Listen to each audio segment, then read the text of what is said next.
Dear friends, कैसे हैं आप सब। फ्रेंड्स, इसमें कोई दो राय नहीं कि जो पहले का टाइम था, जो आपका टाइम है, उसमें बहुत बड़ा फ़र्क आ गया है।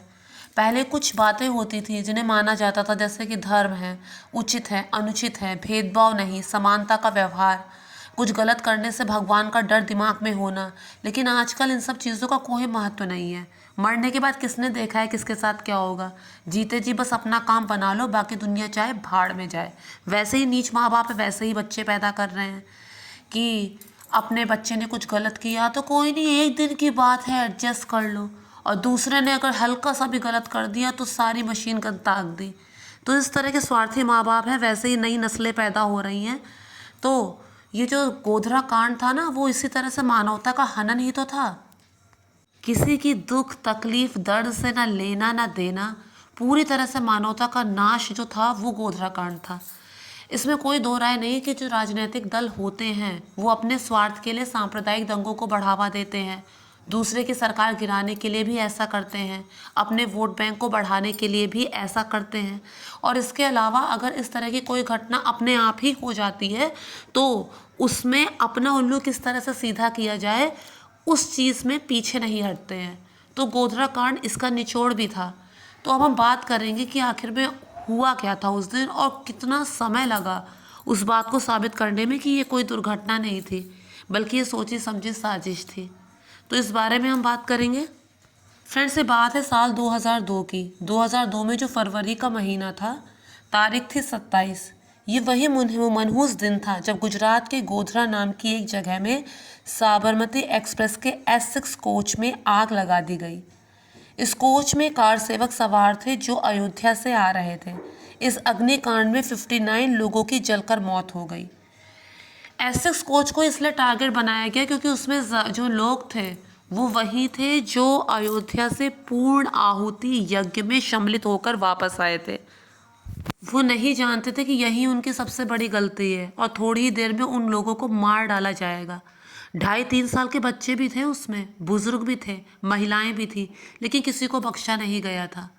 यहाँ तक कि जो गेट थे उस S6 कोच में बाहर निकलने के जो गेट थे, उन्हें बाहर से अच्छी तरह से बंद कर दिया गया था और अंदर आग लगा दी गई थी। 59 लोग जलकर मरे थे और जो बच गए थे वो इस वजह से बच गए थे, किसी तरह खिड़की से तोड़ ताड़ के किसी तरह वो लोग भाग गए थे, इसलिए वो बच गए थे। जो भाग पाए वो बच गए, जो नहीं भाग पाए वो जलकर स्वाहा हो गए। सिर्फ इतना ही नहीं, गोधरा कांड के एक दिन के बाद यानी 28 फरवरी को देश में आज़ादी के बाद की सबसे बड़ी त्रासदियों में से एक देखी गई। पूरे गुजरात को दंगों ने अपनी चपेट में ले लिया। करीब 3 महीने तक अहमदाबाद और इसके आसपास के इलाके इस त्रासदी की चपेट में रहे। इन सांप्रदायिक दंगों की चपेट में आए करीब 1000 लोगों ने अपनी जान गंवा दी। उस समय पीएम नरेंद्र मोदी गुजरात के मुख्यमंत्री थे। इस घटना के कुछ दिनों बाद ही 2 मार्च को उन्होंने गोधरा कांड की जांच के लिए नानावटी शाह आयोग बनाया।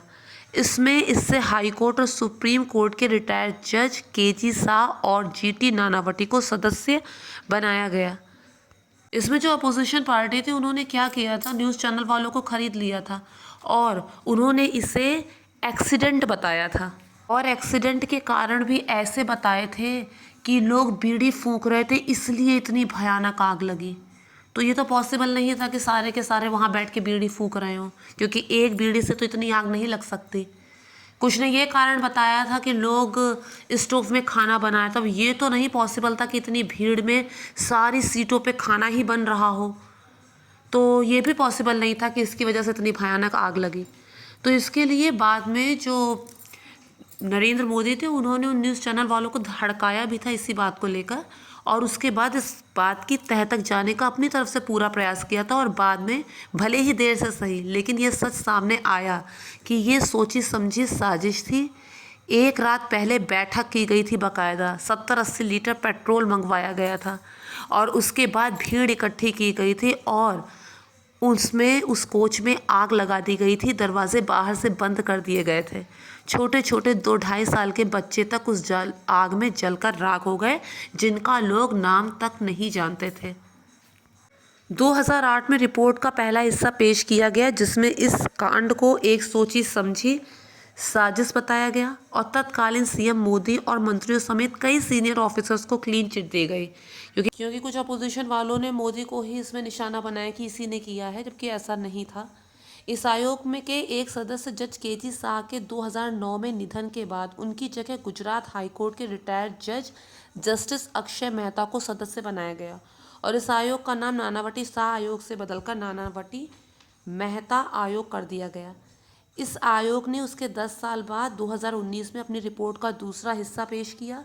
इसमें भी वही बात दोहराई गई कि ये एक्सीडेंट नहीं था, सोची समझी साजिश थी। सांप्रदायिक दंगों को बढ़ावा देने के लिए हिंदू मुस्लिम कभी एक ना हो पाए, उसके लिए ये किया गया। इस कांड को सोची समझी साजिश बताया गया। मार्च 2011 में ट्रायल कोर्ट ने 31 लोगों को दोषी ठहराया, जिनमें से 11 को मौत की सज़ा सुनाई गई, शेष 20 को आजीवन कारावास की सज़ा सुनाई गई और 63 अन्य आरोपियों को बरी किया गया। इसके बाद 2025 में इसके फिर फैसले आए और उसमें जो मौत की सज़ा थी उसे हटाकर आजीवन कारावास की सज़ा में बदल दिया गया और इस बात को बताया गया कि जो आग थी वो एक्सीडेंट नहीं थी। अयोध्या से जुड़े ऐसे बहुत से किस्से हैं। ऐसे ही नहीं राम मंदिर बन गया, बहुत लोगों ने अपनी कुर्बानी दी है। अब ये है कि इतने सालों बाद सच सामने आया, दोषियों को सज़ा हुई, लेकिन जिन्हें अपनी जान खोनी थी वो तो अपनी जान खो ही चुके हैं। तो फ्रेंड्स, उम्मीद करती हूँ आप लोगों को मेरा वीडियो पसंद आया होगा। अगर पसंद आया तो मेक श्योर मेरे चैनल को सब्सक्राइब, वीडियो को लाइक और शेयर ज़रूर कीजिए। Thank you friends, thank you so much.